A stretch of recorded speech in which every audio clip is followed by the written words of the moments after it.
Produksi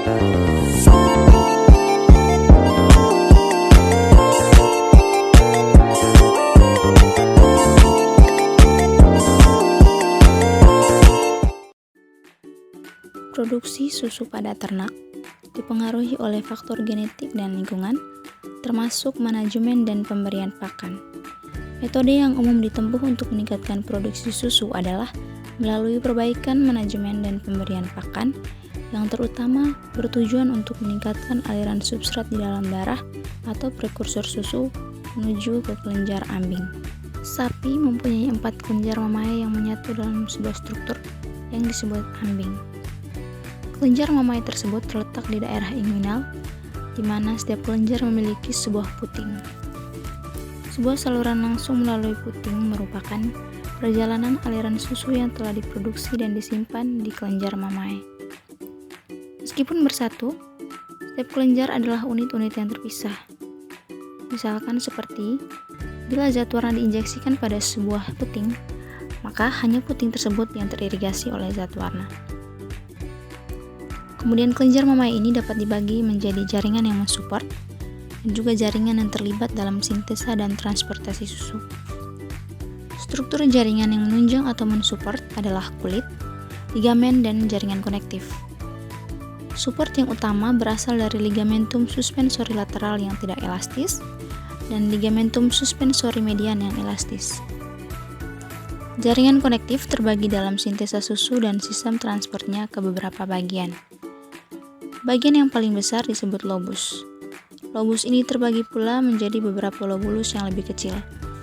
Setiap lobulus terdiri dari 150 sampai 225 alveoli. Alveoli itu berukuran kecil dan strukturnya menyerupai kantung yang bulat.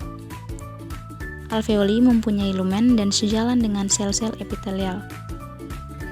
Sel-sel epitelial sendiri adalah unit dasar sekresi susu dalam kelenjar mamae. Lebih dari setengah jumlah susu yang diproduksi disimpan dalam lumen-lumen alveoli. Sisanya disimpan dalam pembuluh-pembuluh yang menuju ke lobulus dan lobus. Suplai darah yang cukup kepada kelenjar mamae adalah sangat diperlukan untuk produksi susu. Nutrien yang dimanfaatkan dalam sintesa susu berasal dari darah, di mana sekitar 400 volume darah harus mengalir ke dalam kelenjar mamae untuk mensintesa 1 volume susu. Suplai darah yang utama untuk kelenjar mamae pada ternak seperti sapi, kuda, domba, dan kambing adalah dari arteri pudik eksterna. Arteri-arteri yang mempenetrasi cabang-cabang kelenjar mamae dan mengikuti jaringan konektif inilah yang membentuk lobus dan juga lobulus.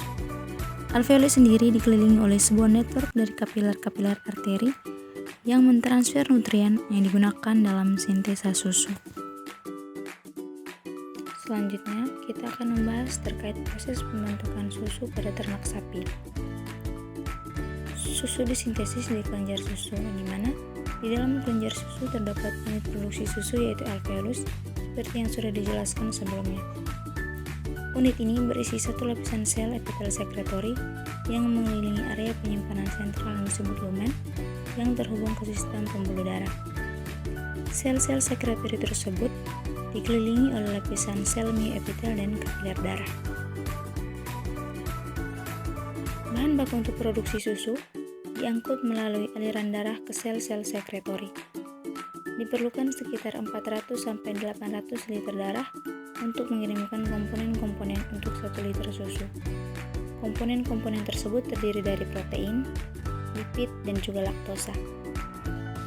Komponen susu disintesis di dalam sel, terutama oleh retikulum endoplasma dan ribosom yang menempel padanya.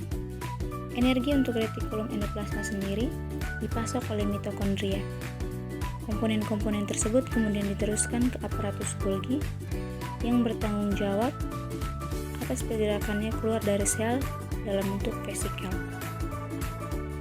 Baik vesikel yang mengandung komponen non-lemak berair maupun tetesan lipid harus melewati sitoplasma dan membran plasma apikal untuk disimpan di dalam lumen.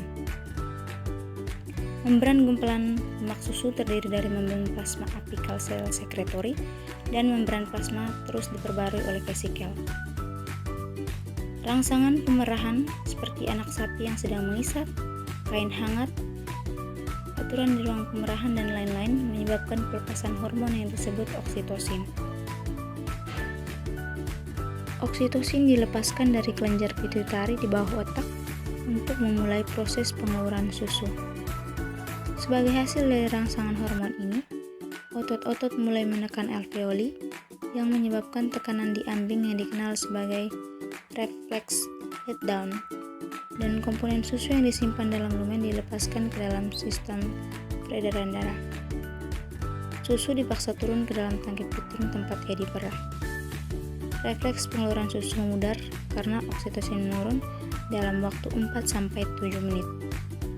Pada saat ini sangat sulit untuk memerah susu pada sapi.